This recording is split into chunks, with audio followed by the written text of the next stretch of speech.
Hello everyone. आज हम discuss करेंगे डिजिटल इलेक्ट्रॉनिक्स के 2016 के बीटीआर के पेपर के बारे में। तो जो पेपर हुआ था उसमें 30 क्वेश्चन जो है हमारे पूछे गए थे। आधा घंटे का इसमें समय दिया गया था। सभी क्वेश्चन जो है एक एक मार्क्स के थे। तो फर्स्ट क्वेश्चन है हमारा, number of digit used in binary system. Binary system में कितनी डिजिट जो है, बाइनरी संख्या प्रणाली में कितनी डिजिट जो है अंकों को यूज किया जाता है। तो देखिए इसका सही आंसर होगा हमारा 2, क्योंकि देखिए बाइनरी जो सिस्टम होता है उसमें कौन कौन सी संख्या यूज होती है हमारी 0 और 1, यानी कि टोटल डिजिट हो गई आपकी 2।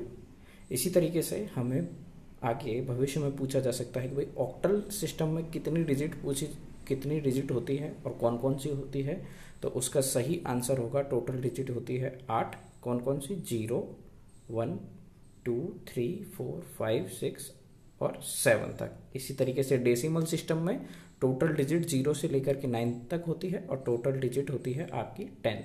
सिमिलरली हेक्साडेसिमल सिस्टम में आपका 0 से लेकर के और F तक 9 तक डिजिट, और फिर इसके बाद में ABCDEF और टोटल डिजिट आपकी 16 होती है। तो यहाँ पर हमारे लिए जो number of digit used in binary system है उसका सही आंसर होगा A। नेक्स्ट क्वेश्चन की बात करते हैं। तो इसमें पूछा गया है कि निम्नलिखित में से जो है कौन सा गलत है। तो कौन सा गलत है इसके बारे में जानने के लिए हमें पता होना चाहिए कि इन सभी चारों के सही आंसर क्या है।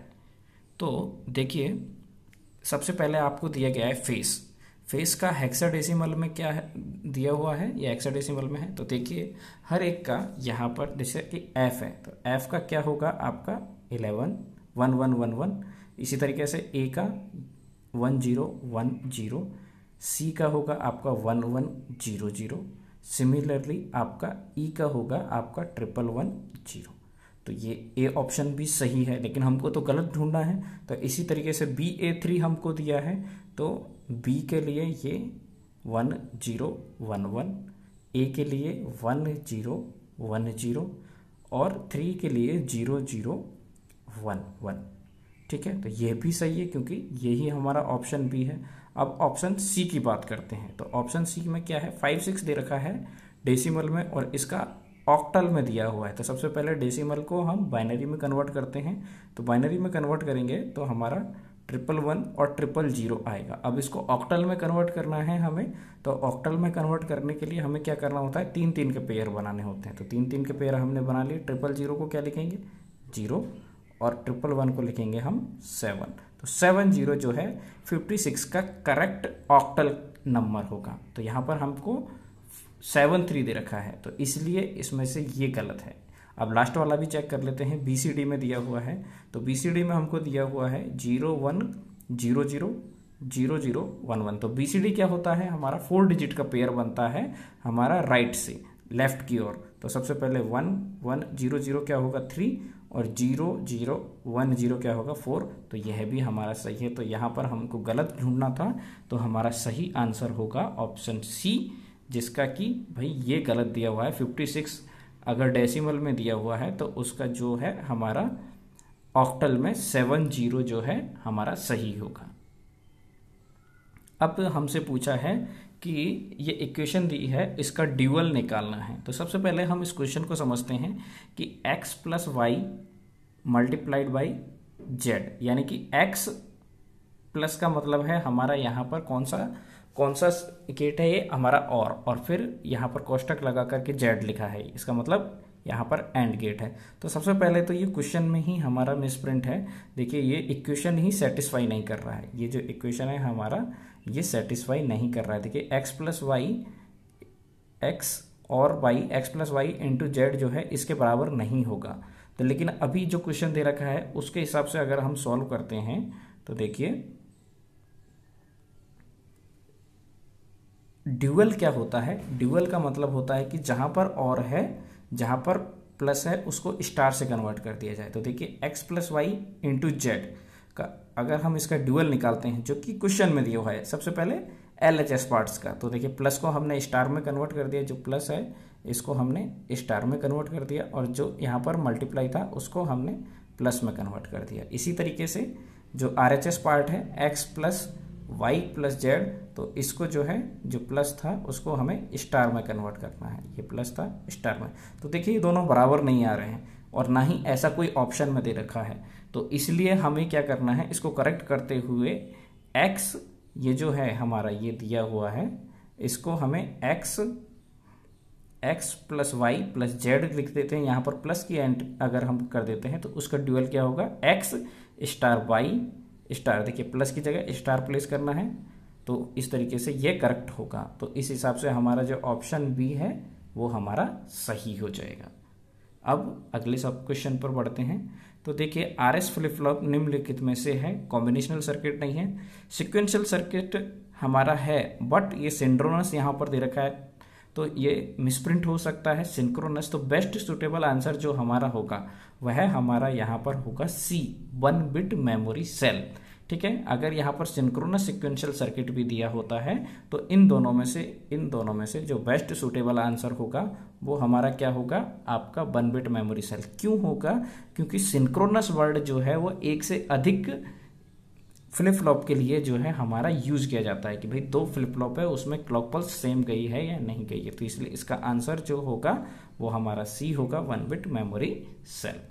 अगले क्वेश्चन की बात करते हैं कि अगर OR gate positive logic system है तो अगर उसका हम नेगेटिव लॉजिक सिस्टम में वो क्या बन जाएगा। बेसिकली पॉजिटिव लॉजिक सिस्टम और नेगेटिव लॉजिक सिस्टम आपस में एक दूसरे के डुअल होते हैं। ठीक है, तो एक दूसरे के डुअल होते हैं, तो देखिए और है तो और का क्या बन जाएगा, एंड स्टार हो जाएगा। और स्टार किसके लिए यूज होता है, एंड के लिए, तो सही ऑप्शन होगा हमारा C। अब अगले क्वेश्चन के लिए पर आगे बढ़ते हैं। Using common pull up register with the open collector device is called. इसका सही आंसर होगा हमारा पैसिव पुल अप। अगले क्वेश्चन पर बढ़ते हैं, तो इसका आंसर बी होगा।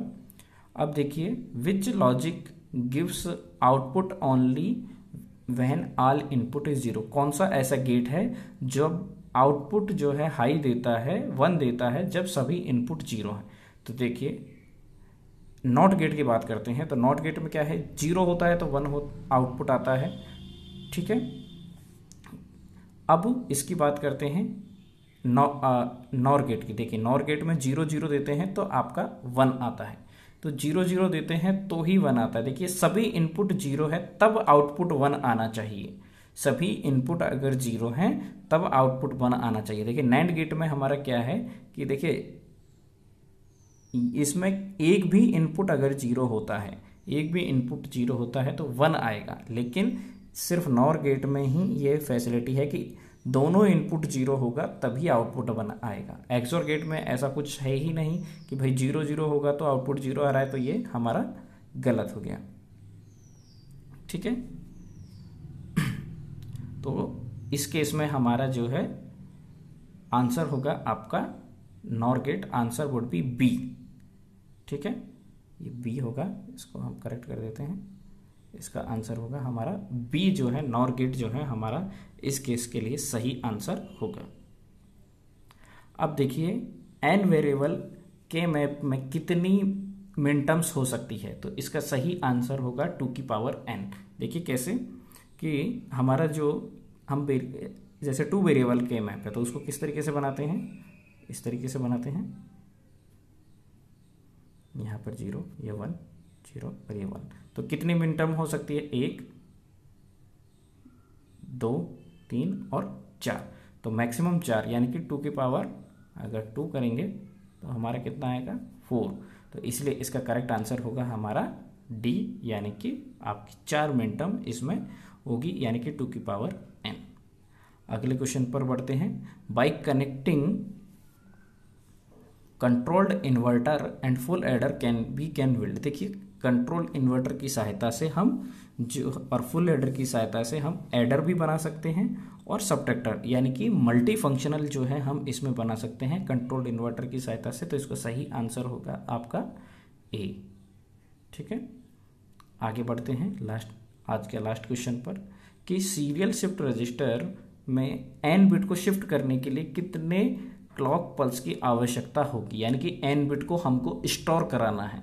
तो n बिट को स्टोर कराने के लिए कितनी क्लॉक पल्स की आवश्यकता होगी? हमारी n क्लॉक पल्स की हमें आवश्यकता होगी। देखिए यहाँ से इनपुट है, पहला बिट आएगा सबसे पहले, जैसे कि पहला बिट आएगा, फिर दूसरे क्लॉक पल्स में दूसरा बिट आएगा, तीसरे क्लॉक पल्स में तीसरा और चौथे क्लॉक पल्स में चौथा। तो n अगर हमारी बिट है तो n क्लॉक पल्स की हमें यहाँ पर आवश्यकता होगी। Thank you.